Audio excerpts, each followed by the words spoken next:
Universidad Olmeca. Raíz de sabiduría.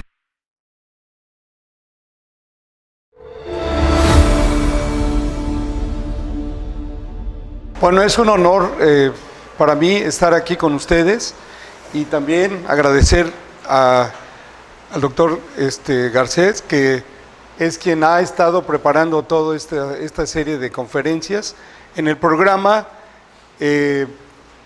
Días en la Ciencia, que está llevándose a cabo gracias a la Academia Mexicana de Ciencias, que es una academia a nivel nacional. La idea de estos programas es platicar a ustedes algunas situaciones que tienen que ver con la ciencia, pero también tienen que ver con los problemas nacionales que tenemos y que les tocará a ustedes ser parte de la solución de estos problemas. Les comento que esta es una plática en la cual yo quiero que ustedes participen, y si me hacen favor de que si tienen alguna duda o alguna pregunta mientras yo estoy explicando, levanten la mano y haga su comentario. Eso me ayuda porque se enriquece más la plática. Bueno, para iniciar, vamos a hablar de este preciado líquido que es el agua. El agua forma parte de nuestra vida. De hecho, si no hubiera agua, no habría vida. Por eso es que en este momento se está tratando de ver en otros planetas si hay posibilidad de que también se encuentre agua. Hay estudios actuales que dicen que probablemente en Marte haya agua, pero en el subsuelo, no tanto como el agua que tenemos aquí en la superficie, pero eso es lo que se está investigando. Ver, ¿por qué? Porque si ustedes ven, prácticamente en otros planetas no tenemos vida como la que tenemos aquí. O sea, vida humana, vida de las especies. La Tierra, que es el planeta que nosotros habitamos, es el que tiene todas las condiciones para que ocurra la vida. Entonces, todo lo que hacemos a diario tiene que ver con el agua. De hecho, ustedes recordarán que nuestro cuerpo, la gran parte de nosotros es agua. Se estima que en un 70% tenemos de agua en nuestro cuerpo, en los cuales en la sangre nuestra tiene un 80% de agua. Los pulmones tienen 90% de agua. Ustedes se van a preguntar, bueno, ¿y por qué cuando me corto, tengo una herida, no sale ahí el agua? Pues no, porque nuestros tejidos son los que tienen el agua, ¿sí? Los músculos, los pulmones, nuestro corazón, todo eso es lo que tiene agua. Entonces, 70% es agua. Luego, el agua, ahora sí, como les decía, aquí en la Tierra podemos ver todavía estos ríos llenos de agua. El sureste, en particular Tabasco, es uno de los estados más ricos en estos recursos hidráulicos naturales, el agua, ¿sí?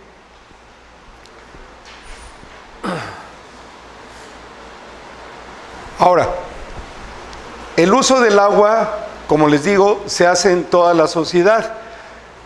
La usamos en nuestras casas desde que nos paramos para ir a estudiar, para ir a trabajar. Lo primero que hacemos es ir al baño para lavarnos, para bañarnos, para prepararnos. Y ya en el trabajo, en la industria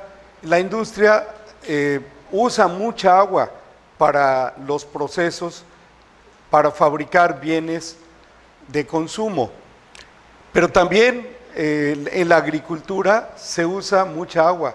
De hecho, al rato les voy a dar unas cifras de todos los usos del agua en México. La agricultura es la que más agua demanda. En los comercios también se utiliza el agua, pero también para generar energía eléctrica. Ahorita ustedes deben saber que el río Grijalva, que es parte de las corrientes naturales de este estado, está integrado a una hidroeléctrica para producir energía eléctrica y también para uso recreativo, para ir a nadar, para ir a las playas, etcétera.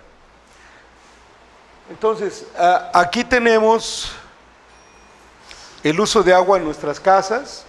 Diario usamos agua. En los comercios también se utiliza agua. En las industrias se usa mucha agua.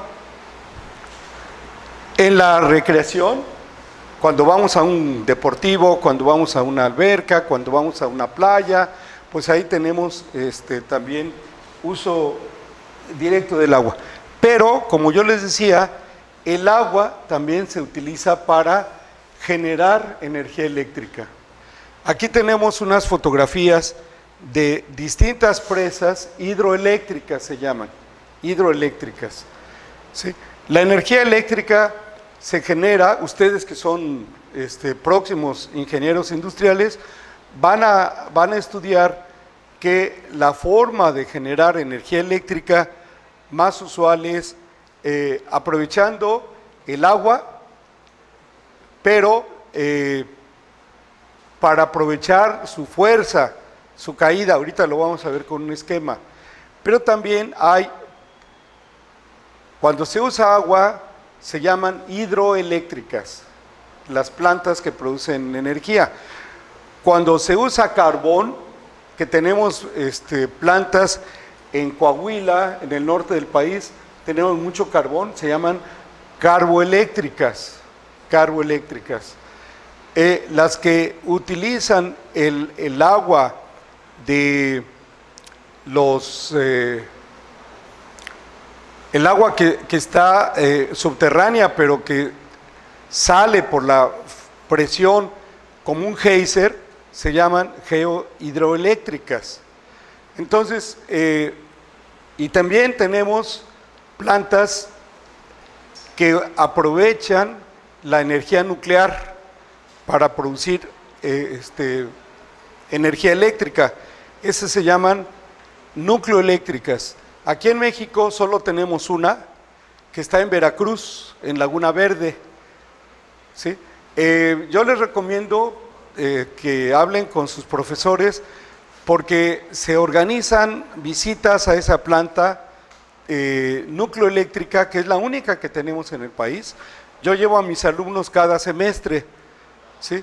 Porque uno de los objetivos de esa planta es recibir a visitantes. Tienen un museo muy bonito, donde presentan todo lo relacionado con la radioactividad, y después se tienen los reactores nucleares, que ahí sí, para entrar, les piden que lleven ropa especial, les proveen de instrumentos, etcétera, para que puedan entrar a la planta nucleoeléctrica.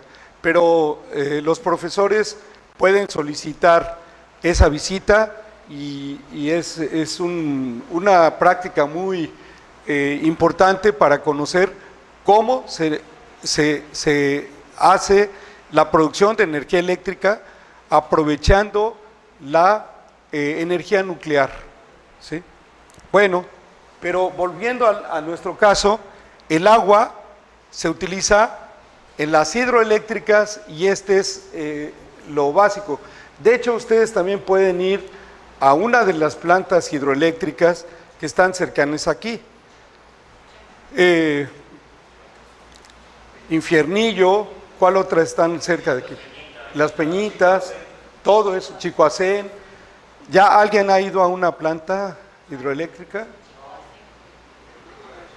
Bueno, pues a lo mejor si se organizan, hacen una visita con sus profesores, pero van a ver algo similar a esto.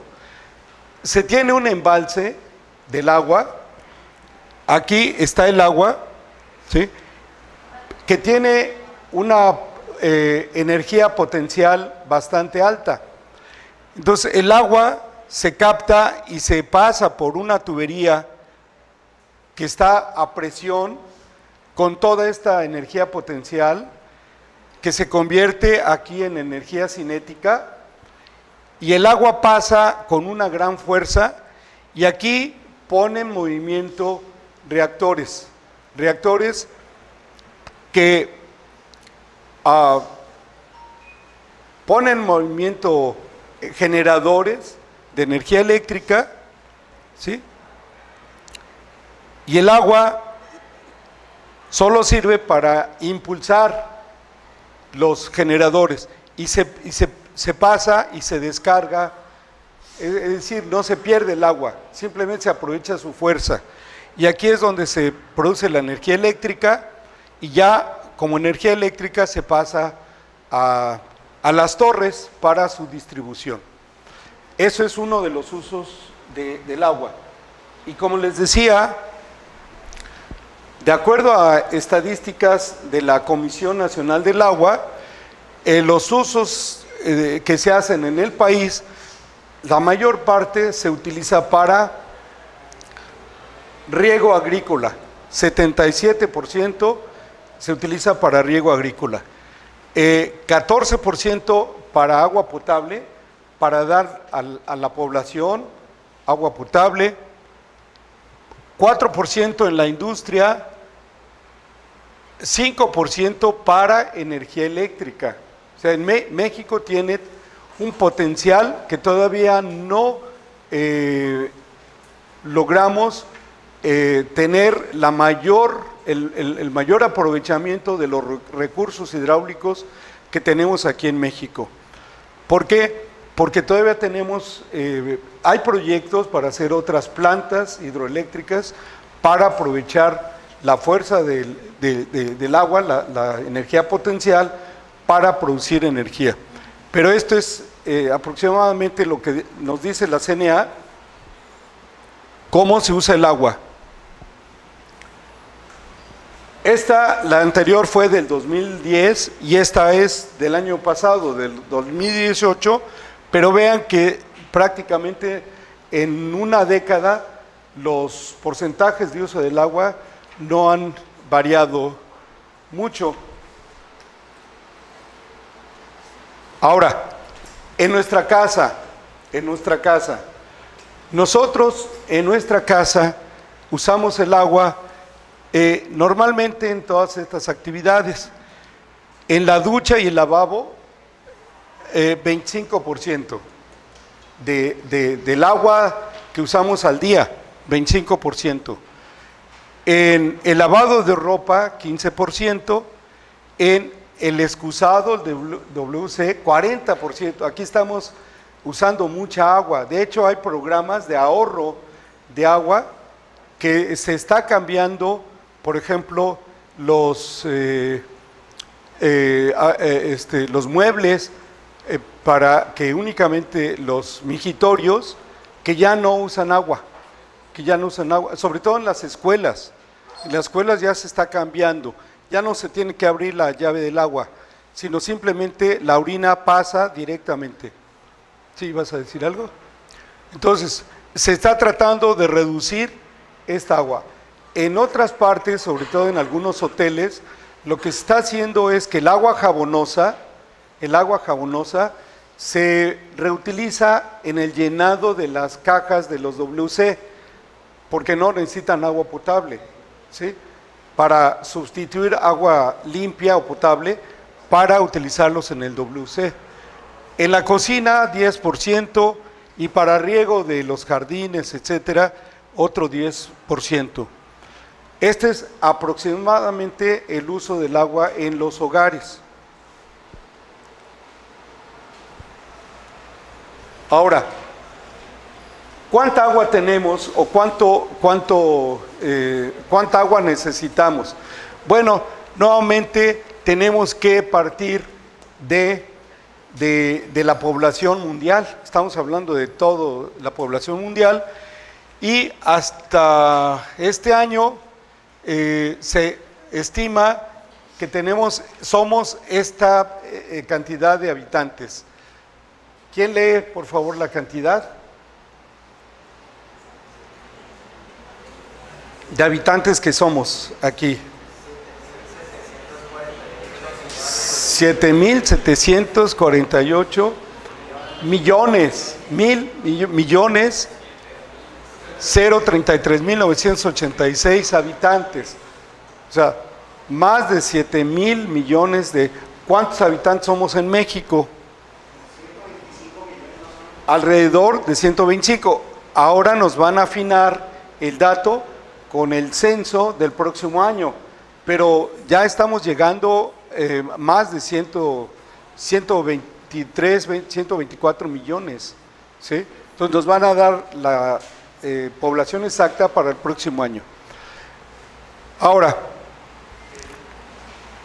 el uso del agua se incrementa más, por una parte porque cada día hay más habitantes en el mundo, pero por otro lado hay más demanda de agua.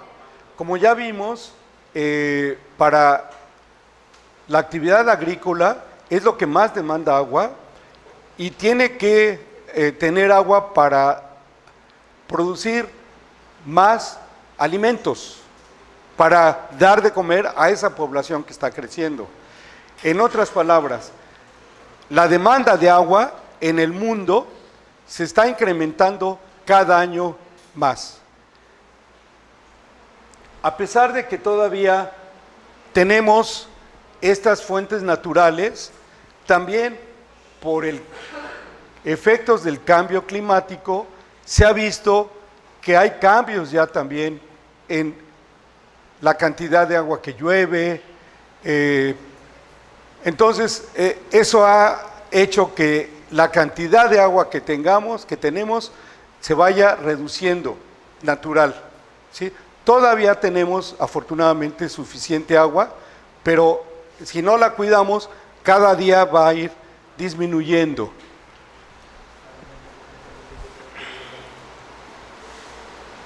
De hecho, aquí hay unas fotografías que ustedes deben conocer, porque es de los ríos más caudalosos que tenemos aquí en México, es el río Grijalva, ¿sí? Entonces, aquí el problema de este río es que, a pesar que todavía tiene mucha agua, como lo vamos a ver más adelante, también está sufriendo de problemas de contaminación, ¿sí? Ahora, vamos a recordar algo de lo que ustedes conocen desde la escuela primaria, que es el ciclo hidrológico del agua, precisamente ciclo hidrológico. Como todo ciclo, podemos empezar por alguna de sus etapas o sus puntos.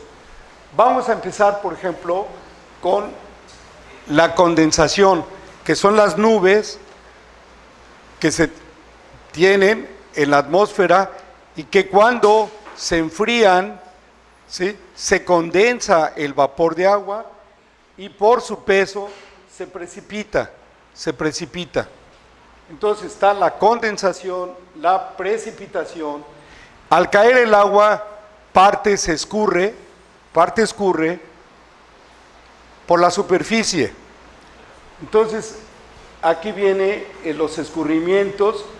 Otra parte se infiltra al subsuelo y llena los lagos o forma los ríos. Pero también hasta llegar hasta los océanos. Pues se llaman vertientes. Vertientes es que vierte. Aquí en México tenemos 3 principales vertientes. Es decir, hacia donde va el agua que escurre en forma natural.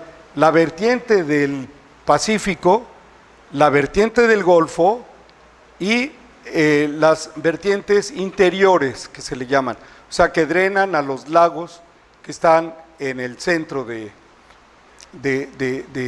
México. Aquí, ¿a dónde drenarán al Golfo? Pero en el caso del... sí, o sea, ustedes tienen el dren hacia el Golfo todavía. Entonces, una vez que se tiene el agua ya en los océanos, en los lagos, se evapora, se condensa, pero también los vegetales transpiran. Eso se le llama evapotranspiración, porque también los vegetales eliminan vapor de agua. Entonces, todo esto se condensa, vienen los vientos desde el mar, lo llevan hacia las partes altas, aquí se vuelve a condensar y vuelve a iniciarse el fenómeno. Este ciclo hidrológico, ¿cuánto crees que tiene de tiempo que sucede este ciclo? Dime tu nombre. ¿Sí? ¿Cuánto crees que tiene de tiempo que ha estado así? Me vas a decir con razón, bueno, pues si yo todavía no nacía, y tienes razón, porque esto tiene millones de años, exactamente, desde que se inició la Tierra, ¿sí? Y todavía continuamos con este mismo ciclo hidrológico. Bueno, algunos cálculos que investigadores han realizado estiman más o menos estas cantidades de las etapas del ciclo hidrológico en el mundo. Y aquí estamos hablando de hectómetros cúbicos. ¿Cuánto es un hectómetro? No, un hectómetro. Estamos hablando de cúbicos. Estamos hablando de un volumen. ¿Qué es un hectómetro? No, un hectómetro. Un metro. ¿Qué es esto? Un metro. Un hectómetro, ¿cuántos metros son? ¿Sí? Hagan de cuenta que tenemos un kilómetro por un kilómetro por un kilómetro para hacer un volumen. Bueno, esto es las entradas, las exportaciones, que son las salidas, la evapotranspiración, que también tenemos aquí en una cifra estimada, los escurrimientos, el agua renovable, es decir, el ciclo hidrológico. Investigadores se han dedicado a cuantificar más o menos cuánto es lo que llueve, cuánto es lo que precipita, cuánto es lo que se evapora, etcétera. Entonces, más o menos ya, y es por eso que nos dicen que el agua ya se está escaseando en el mundo, ¿sí?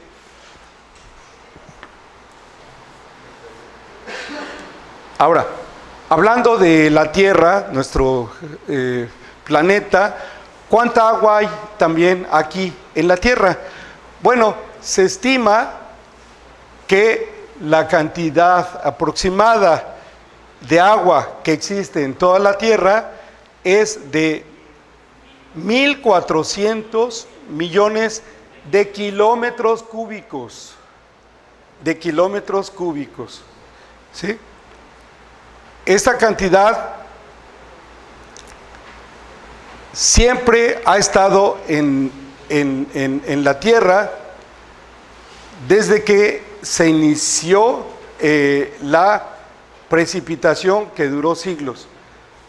Recordando cómo fue la formación de nuestro sistema solar. Bueno, las teorías más aceptadas es que una explosión de nuestra estrella madre, que es el Sol, lanzó gases que fueron a lo largo del tiempo enfriándose y formando cuerpos aproximadamente circulares como esféricas, como esferas, porque los planetas no son totalmente circulares exactos, tienen otras, y de hecho la Tierra no es un círculo perfecto, ¿sí? Bueno, ese fenómeno era gas el que era formada los planetas, que millones y millones de años se tardó para que se fuera enfriando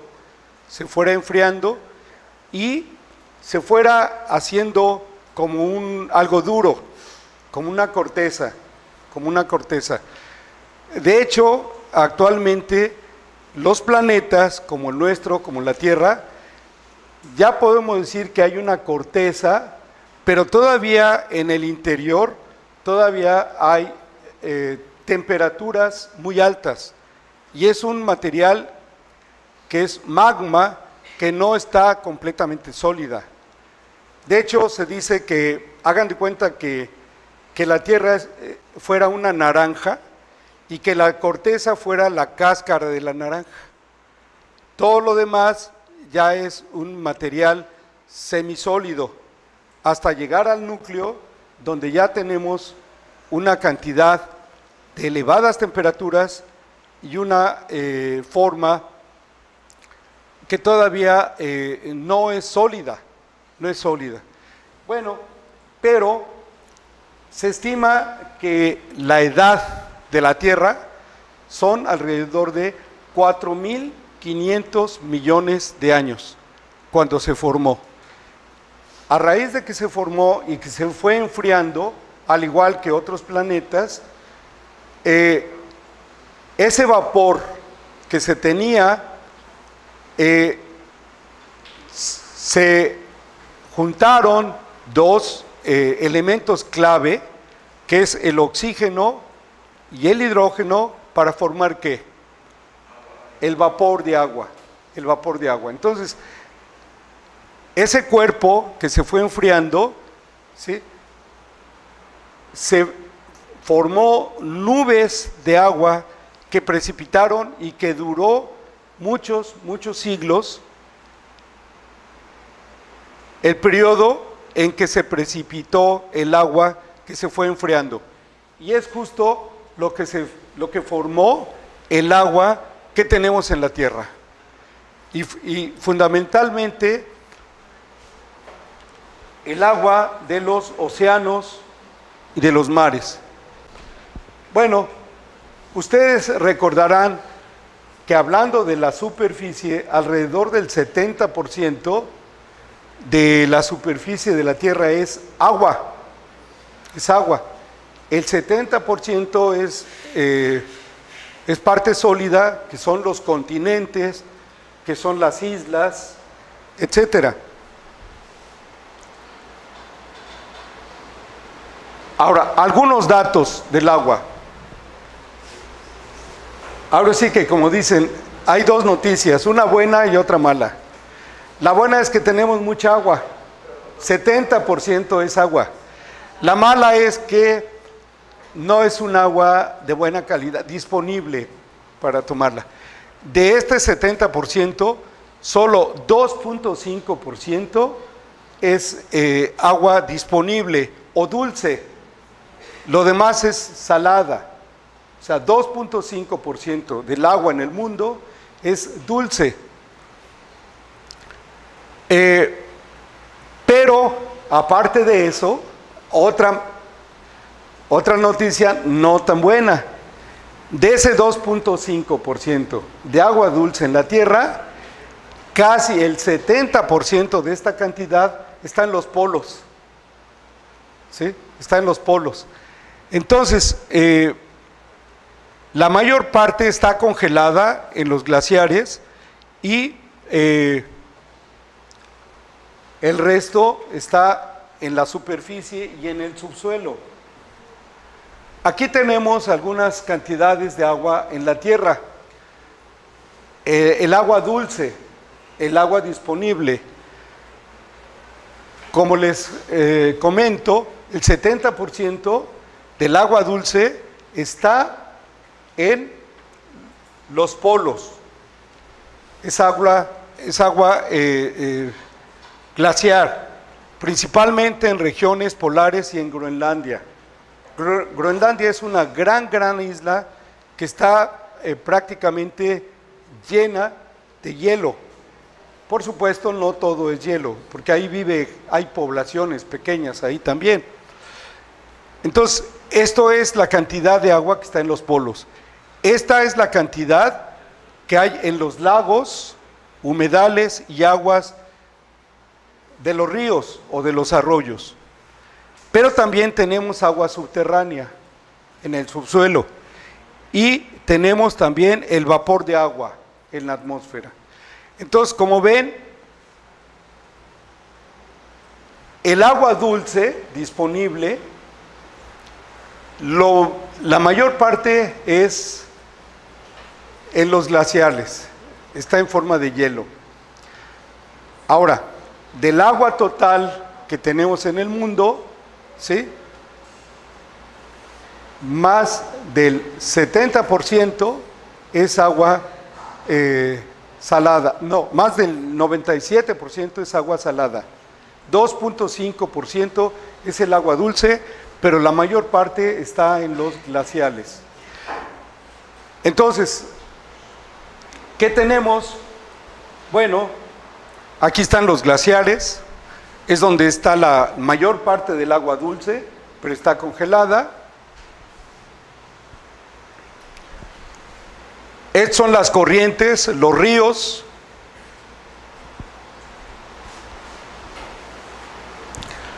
Los lagos, ¿sí?, que afortunadamente aquí su estado es rico en agua todavía, ¿sí?, es muy rico en agua. La otra parte de agua que tenemos es en las nubes, ¿sí?, en forma de vapor.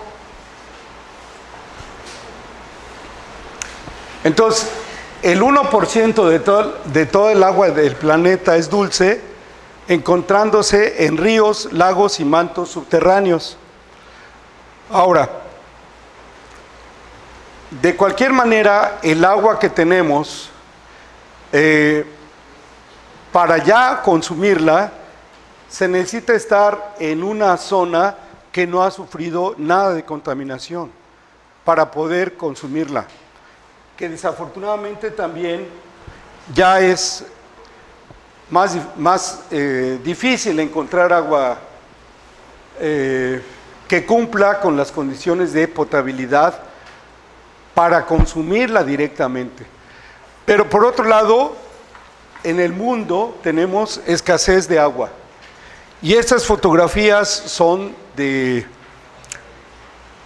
zonas desérticas de África, donde a pesar de que tienen ríos tan grandes como ¿cuál?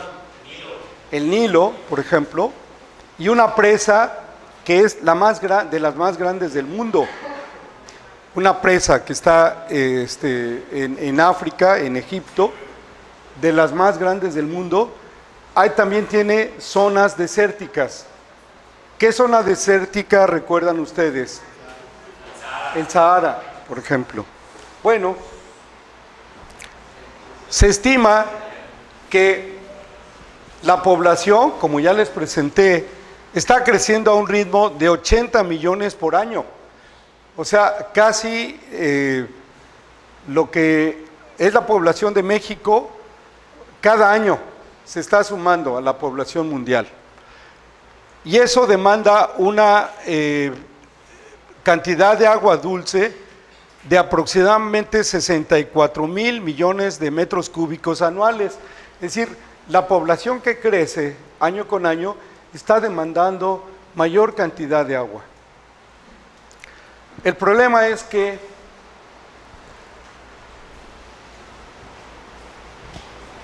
hay escasez. Se estima que ya dentro de pocos años, en el 2025, 2/3 de la población mundial probablemente vivan en países con escasez moderada o severa de agua. Sudáfrica, que es uno de los países pues desarrollados en el continente africano, ya está sufriendo esa escasez de agua, ¿sí?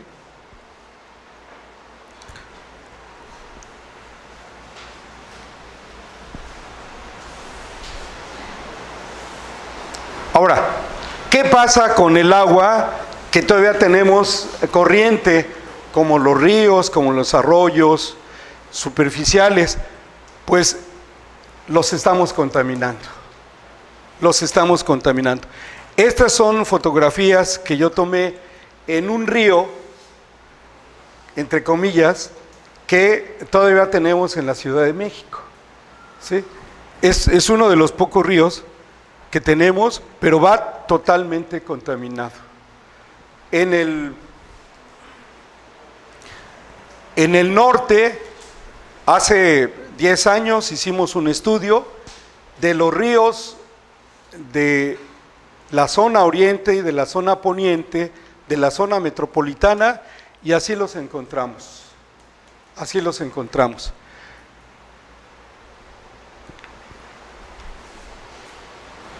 ¿Qué pueden observar aquí en este río? Así, esas fotografías yo las tomé, ¿sí? Entonces vean todo lo que se echa al río, ¿sí? Otro río cercano es este, pero miren, todo lleno de basura también, ¿sí? Este color verde es producto del crecimiento de una especie de vegetales que por la riqueza de fósforo y nitrógeno crece, ¿sí? Entonces, esto es parte de la contaminación de las aguas superficiales, porque tienen un exceso de nutrientes, y por eso es que crece en gran cantidad los vegetales que aprovechan el nutriente. Pero desafortunadamente también este es parte de ese estudio que hicimos, y vean cómo se están descargando las aguas residuales a ese río, entre comillas, que ya prácticamente ya se convirtió en drenaje, ¿sí? ¿Por qué? Porque es un agua de drenaje sin tratamiento y se tira al río. De hecho, en México, esos ríos que fueron naturales en la Ciudad de México se están convirtiendo en drenajes de agua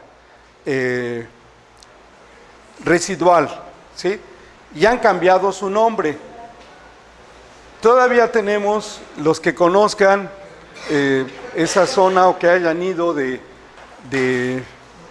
visita o de vacaciones a la Ciudad de México, del aeropuerto, una de las avenidas principales que conecta al aeropuerto se llama Río de Churubusco. Pero ustedes dicen, ¿sí lo recuerdan a los que han ido? Río de Churubusco. Pues esto ya nada más quedó el nombre. ¿Por qué? Porque ya quedó como un drenaje entubado, ¿sí? Yo recuerdo cuando niño que yo todavía iba a jugar con mis compañeros a ese río. Y si era un río pues que íbamos a jugar, y ahora quedó ya como un drenaje. Otro es Río Viaducto Piedad, que también era un río que ya se convirtió en drenaje, ya lo entubaron, y ahora es una vialidad, simplemente. Y así se están acabando los ríos que teníamos allá.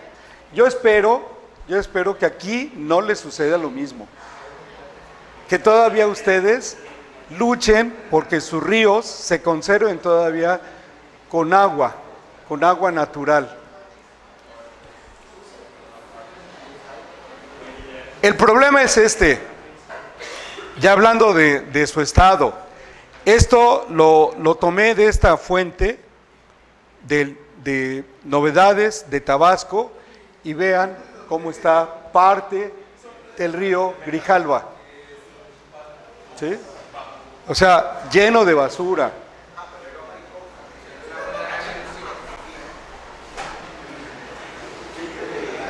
Esta es otra fotografía. No quiero decir que todo el río esté así, pero ya hay partes que ya están muy contaminadas, ¿sí? Entonces a ustedes les toca luchar porque esta contaminación no continúe. Bueno, me voy a ir un poquito más rápido. ¿Cuál es el problema? Las enfermedades que nos provocan. Se llaman enfermedades hídricas porque son por medio del agua, que nosotros tomamos agua contaminada. Algunas de ellas son amibiasis, disentería, ascariasis, balantidiasis, que son algunas de las enfermedades de origen hídrico. De hecho, las enfermedades hídricas en el país, la mayor parte de enfermos es en el sureste, incluyendo Tabasco, en las poblaciones rurales. Veracruz, Oaxaca, son todas estas las enfermedades. La poliomielitis, gastroenteritis, la shigelosis, algunas de las enfermedades de origen hídrico. Las diarreas, la giardiasis, hepatitis. Ahora, ¿qué provoca esta contaminación? Bueno, parte son las aguas residuales. Las aguas residuales, como se define en esta normatividad, en la NOM 001 ECOL 1996, esta ustedes la pueden descargar y ahí vienen todas estas definiciones. Son las aguas de composición variada provenientes de las descargas de usos municipales, industriales, comerciales o de servicios agrícolas. Entonces, esto es lo que se llaman las aguas servidas. Es decir, en otras palabras, el agua residual es el agua limpia que nosotros usamos a diario, pero que le agregamos sustancias, compuestos, elementos que cambian su condición de potable inicial, ¿sí?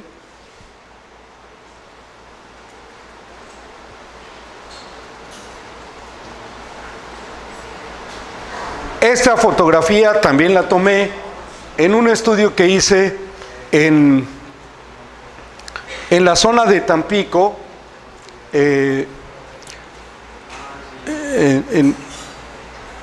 donde también descargaban sus aguas residuales directamente al río, que es el río Papaloapan. Entonces vean ustedes cómo aquí llega toda con detergentes, con todo, y claro, afortunadamente el agua tiene un poder de autolimpieza. Se producen aquí fenómenos físico-químicos y bacteriológicos que las aguas residuales se van dispersando, se van biodegradando la materia orgánica y se va autolimpiando. El problema es que toda esta zona está contaminada y para que realmente el poder de autopurificación sea efectivo se necesita una gran área. Por eso es que ahora se tiene preocupación en las épocas de vacaciones que la Comisión Nacional del Agua tiene que hacer estudios en las playas para ver si no hay problemas de contaminación y que la gente se pueda bañar en esas playas sin ningún peligro.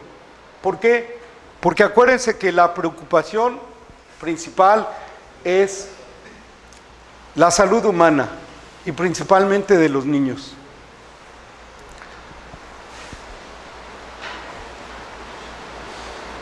Se estima que entre 2 y 5 millones de personas, por lo general niños, mueren cada día en el mundo por enfermedades relacionadas con el agua que pueden ser prevenibles, ¿sí? Ahora, afortunadamente nosotros tenemos ya normas que regulan la cantidad de contaminantes que pueden ser descargados en el agua, en los ríos, en los cuerpos de agua o en el suelo. Es decir, se trata de regular que estas descargas lleven una cantidad de contaminantes que pueda ser posible de que los ríos tengan el poder de autopurificación. Un término que a lo mejor ustedes no es familiar, pero el que hasta ahorita, pero ya si se dedican a esto de la contaminación del agua, esto va a ser algo del diario, demanda bioquímica de oxígeno, que en palabras cortas se le llama como DBO, como DBO. Bueno, y aquí están los límites si se descargan en los ríos, o en los embalses, o en aguas costeras, o al suelo.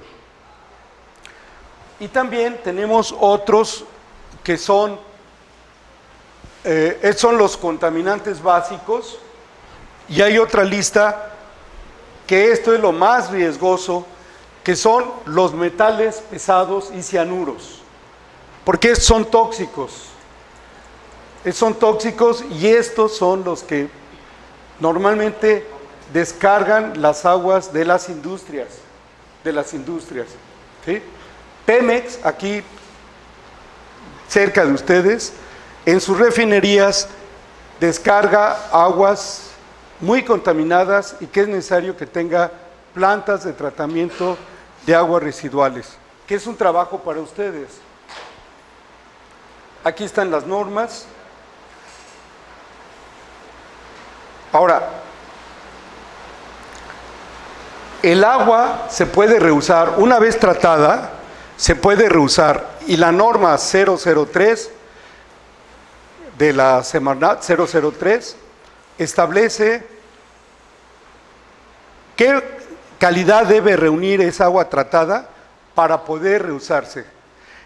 De hecho, el agua residual tratada se puede usar para regar áreas verdes, pero en la Ciudad de México se está obligando a las empresas que lavan autos que ya no pueden usar agua limpia para el lavado de autos, sino, aquí alguien que pueda leer, ¿qué dice aquí? Aguas tratadas, no beber, porque ya es obligación que usen agua tratada para el lavado de autos. Y nosotros ya no podemos regar ni lavar las banquetas o con agua limpia, ¿sí? Ya necesitamos, ya no está como antes, con la manguera, yo echo todo en la banqueta y con eso lavo, ya está prohibido.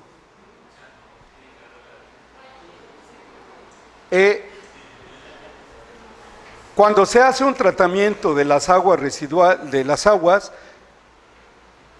no es otra cosa más que todo lo que le agregamos, se lo quitamos.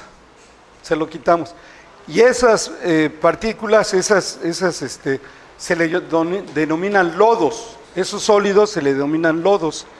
Y así es como salen todo lo que es producto del tratamiento de las aguas.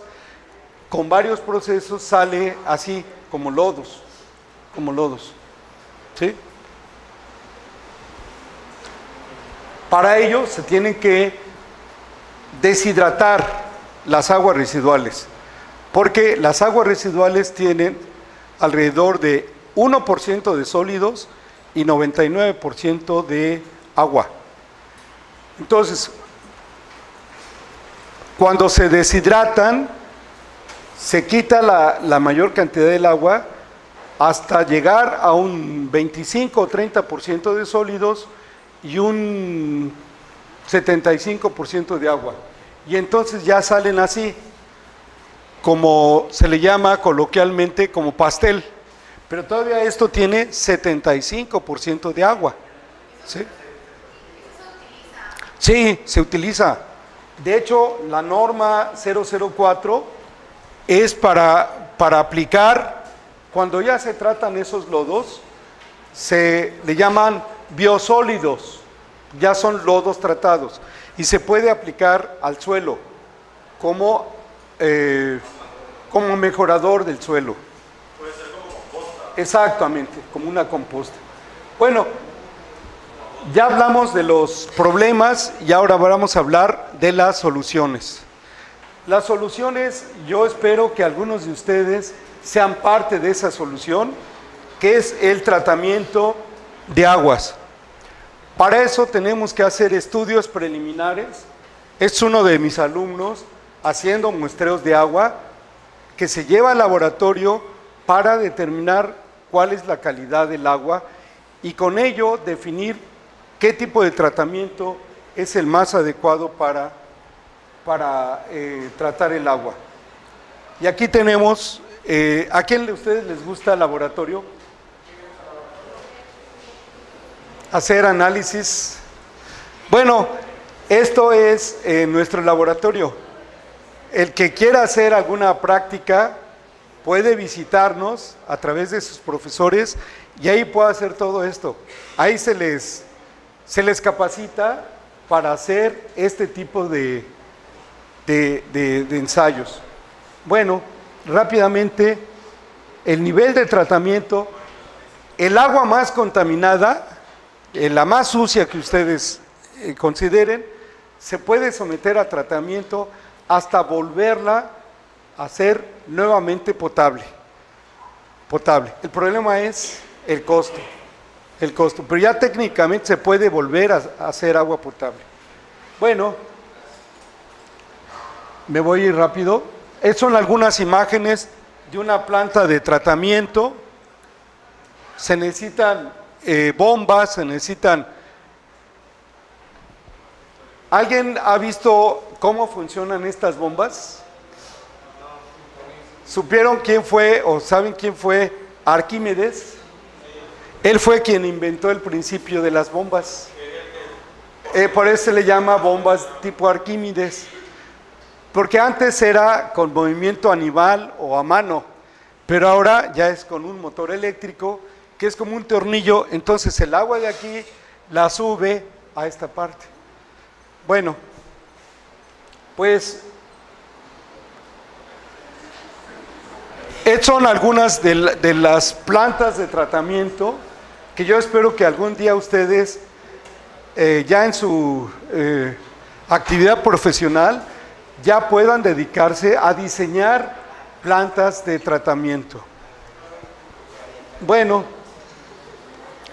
aquí están algunas de las imágenes de plantas de tratamiento, procesos químicos, y como le digo, el agua puede usarse para lavado de autos.